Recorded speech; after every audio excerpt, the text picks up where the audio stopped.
Bab 620. Menyelamatkan diri. Tubuh Klutang berlumuran darah tortura. Darahnya segar dan panas, dan dia merasa tubuhnya sangat panas. Pada saat yang sama, darah membasahi pakaiannya, kemudian memasuki pori-pori tubuhnya. Dia merasakan kekuatan yang kuat memasuki tubuhnya. Kekuatan ini memengaruhi tubuhnya dan otaknya. Kepalanya pusing dan dia pingsan. Tidak tahu berapa lama telah berlalu sebelum dia bangun. Terbangun dengan kepala yang begitu sakit. Dia tidak bisa menahan diri untuk tidak berteriak. Arg! Pada saat ini, ada suara ledakan gemuruh di kejauhan. Suara ledakan itu bergema, dan bumi bergerak dan gunung-gunung berguncang seperti gempa bumi.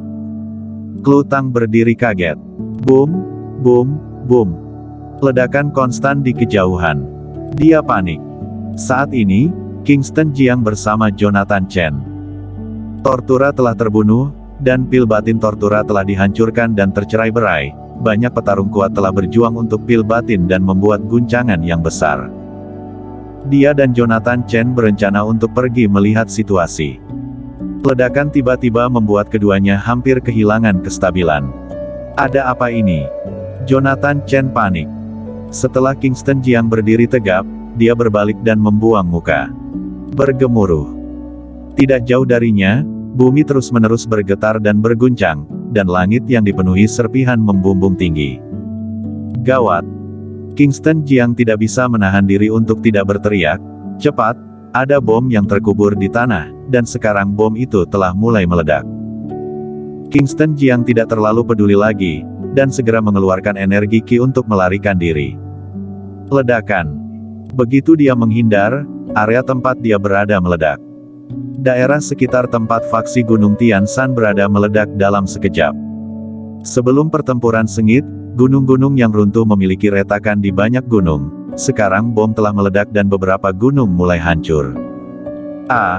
Klutang memucat ketika melihat banyak gunung meledak.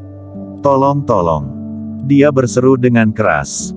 Dia ingin mengeluarkan energi Qi untuk melarikan diri. Tetapi begitu energi Qi diaktifkan, rasa sakit yang hebat datang dari dalam tubuh. Suamiku. Dia tidak bisa merangsang energi Qi. Tanah bergetar begitu hebat sehingga dia tidak bisa berdiri sama sekali dan jatuh ke tanah. Dia berteriak terus-menerus dengan wajah memucat. Namun, di gunung yang tandus ini, dia memanggil langit, tetapi langit tidak merespon, dan menyebut bumi, bumi tidak menjawab. Atas tanah, retakan muncul dan menyebar dengan cepat. Klutang telah berpikir, menggulingkan tubuhnya. Namun, dia menabrak batu di samping. Sakit yang membuat air mata keluar dari matanya. Suamiku, di mana kamu? Datang dan selamatkan aku. Klutang tidak berdaya dan putus asa. Dia terus menangis dan berteriak terus-menerus. Namun, pada saat ini, banyak jet tempur muncul di langit. Di jet tempur, rudal kecil terus diluncurkan. Boom, boom, boom. Rudal kecil terus membombardir daerah ini. Daerah ini retak dan berguncang. Para petarung yang merampok pil batin semua tercengang. Mereka tidak tahu apa yang terjadi, atau mengapa jet tempur membom daerah ini dengan liar. Pada saat ini, mereka semua menghindar dengan cepat dan mulai menghindari rudal yang diluncurkan dari langit. Puncak gunung salju. Di atas batu. Marco Jiang melihat sekeliling. Ketika dia melihat jet tempur di langit, wajahnya serius, dan dia bergumam, apa yang ingin dilakukan Wang? Apakah kamu ingin membunuh semua orang di faksi Gunung Tian Shan? Pada saat ini, dia sepertinya telah mendengar panggilan minta tolong. Dia mengerutkan kening. Ada apa ini? Suara Kole. Dia pikir dia salah dengar, jadi dia menahan pikirannya dan berpikir serius. Dia mendengarnya. Segera, tubuhnya melintas dan menghilang di tempat. Beberapa napas kemudian muncul di depan Klutang. Dengan lambaian tangannya, kekuatan tenaga muncul di telapak tangannya, dan Klutang langsung dibawanya untuk ke tempat yang aman. Dia menarik Klutang dan bertanya, "Klu, mengapa kamu masih di sini?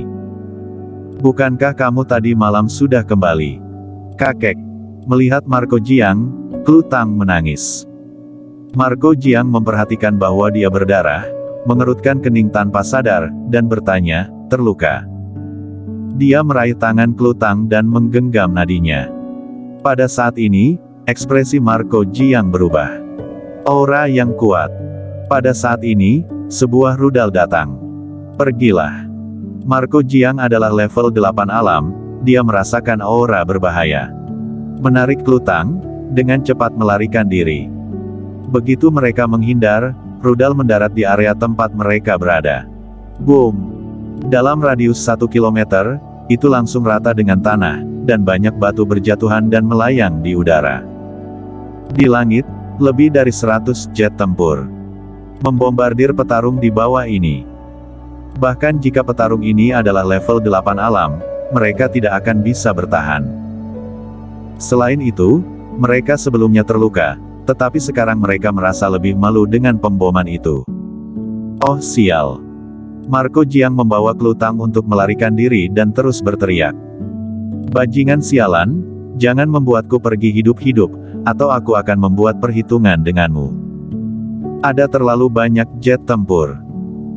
Bahkan jika Marco Jiang berada di level 8 alam, dia tidak bisa mengeluarkan Klutang dari masalah. Dia membawa Klutang dan dengan cepat bergegas menuju gua salju. Sekarang hanya tempat itu yang bisa menyelamatkan hidupnya.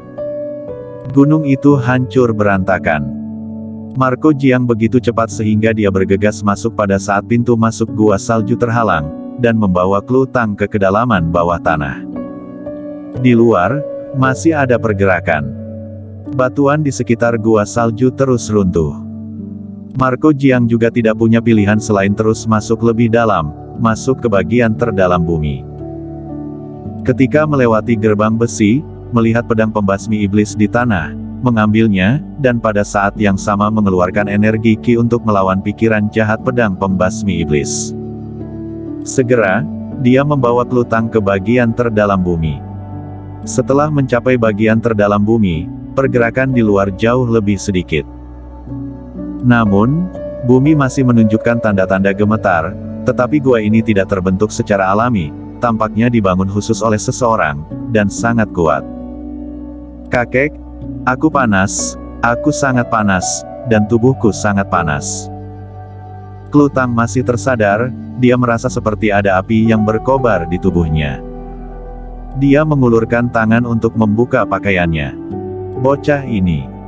Wajah Marco Jiang sedikit berubah, dan dia dengan cepat menekan dan mengetuk titik akupuntur Klutang. Segera, dia mengambil denyut nadinya lagi. Setelah beberapa saat, dia bertanya, "Klu, ada apa ini?" Wajah Klutang memerah karena rasa sakit di wajahnya. Aku tidak tahu, darah jatuh dari langit, aku berlumuran darah, itu saja." Darah kura-kura? Marco Jiang tiba-tiba mengerti. Segera dia mengangkat tangannya dan meletakkannya di punggung Klutang, dan energi Ki yang kuat itu keluar dan masuk ke tubuh Klutang. Dia mulai menggunakan energi Ki miliknya untuk memurnikan energi di tubuh Klutang. Pada saat ini, dunia luar. Kingston Jiang dan Sandy Chen terus berlari menyelamatkan diri. Kakak Jiang, tidak mungkin terus seperti ini, serangannya terlalu intensif. Jika terus menghindar seperti ini, hanya akan mati. Jonathan Chen memanggil dengan cemas. Brengsek. Kingston Jiang memarahi. Dia tidak menyangka Wang begitu kejam. Sekarang, kita tidak bisa masuk lebih dalam, dan masuk lebih jauh ke dalam hanya ada kematian. Pergi, kembali. Hanya ada satu cara untuk bertahan hidup, dan itu adalah kembali dan menemukan orang yang mengirim semua ini. Jonathan Chen mengangguk. Kingston Jiang dengan cepat berbalik ke arah jalan semula. Selama periode ini, dia membangkitkan semangatnya dan tidak berani gegabah, terus-menerus menghindari rudal yang diluncurkan. Kecepatannya sudah sampai batas. Segera, dia bergegas keluar dari daerah tempat faksi Gunung Tian Shan berada. Gunung Tian Shan mengirim orang asing. Kekuatan besar ditempatkan di sini. Shadow berdiri di samping, memandangi kue Gunung Tian Shan yang dibom dari kejauhan, dengan sedikit kegembiraan di wajahnya. Pada saat ini, seorang prajurit datang dengan cepat, lapor, seseorang bergegas keluar. Wajah Shadow murung, dan berkata, bukankah aku sudah menyuruhmu pergi dan membunuh siapapun? Ya, itu adalah Raja Naga dan Putra Surgawi. Mendengar ini, Shadow sedikit mengerutkan kening. Bersambung.